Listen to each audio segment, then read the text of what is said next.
Nous estimons qu'un individu qui a été poursuivi pour les faits de détournement de deniers publics, enrichissement illicite et blanchiment de capitaux, dont le dossier est pendant devant la chambre de jugement, il faut que le dossier connaisse son épilogue. Et aujourd'hui, nous avons évolué, heureusement. Les juges ont renvoyé à cette date pour les plaidoiries et réquisitions. Et le ministère public que nous représentons à la barre a demandé à ce que le prévenu soit condamné à 5 ans d'emprisonnement et à une amende de 5 milliards de francs guinéens. Nous estimons que c'est juste le minimum pour un individu qui est poursuivi pour les faits de détournement de deniers publics. Et nous estimons que la Chambre va nous suivre pour que plus jamais dans notre pays des choses comme ça puissent se reprendre. Voilà. Monsieur le procureur, sur quoi vous vous êtes basé pour demander une telle réquisition de 5 ans? Quel élément? Mais les faits de détournement de deniers publics, d'enrichissement illicite et de blanchiment de capitaux sont des faits qui sont suffisamment graves au regard de la loi. C'est parce que simplement notre loi n'admet pas le cumul d'infractions. Si on admettait le cumul d'infractions dans notre pays, la condamnation allait être jusqu'à 50 ans. Mais parce qu'on ne fait pas de cumul de peine dans notre pays, qu'il faut prendre la peine attachée à l'infraction la plus grave.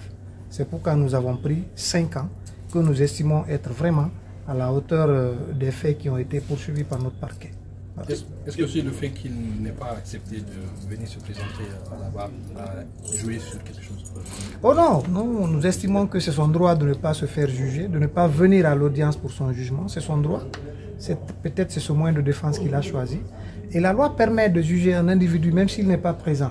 Surtout que c'est un refus de comparaître. Donc ça nous permet de continuer la procédure et de faire tel que la loi l'a dit et le condamner de façon contradictoire parce que nous avons constaté que sa comparution devant la chambre de jugement était vraiment un refus de sa part. Donc ça ne nous a pas empêché de suivre la loi pour que la décision puisse être entreprise. Monsieur le procureur, peut-être cette précision-là, puisque son avocat a dit tout de suite que dans un premier temps, vous avez dit que Plaza Diamond était pour lui, mais aujourd'hui, dans les réquisitions, vous avez dit qu'il a acheté un appartement à 150 000 $, je crois, pour sa fille.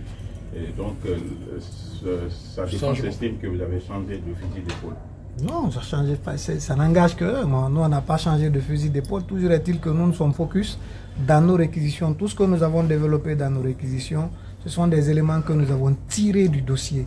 Nous n'avons rien inventé. C'est un dossier, je rappelle, qui est passé devant les enquêteurs, enquête préliminaire, qui est passé devant la chambre de l'instruction, et la chambre de l'instruction a estimé que Dr Ibrahima Kassory devait être jugé devant la chambre de jugement.